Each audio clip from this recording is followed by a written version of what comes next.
Whenever you trim your beard at home, you know that you try to keep it in the sink, but it never works because those blades are flying back and forth, throwing stray beard hairs all over the bathroom.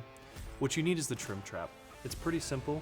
Inside this little box, you get 1 trim trap and 2 suction cup hooks. Once you get the trim trap out of the bag, take it. It's got Velcro on each side. Loop it around. So, throw it like that. Take these hooks. There's 1.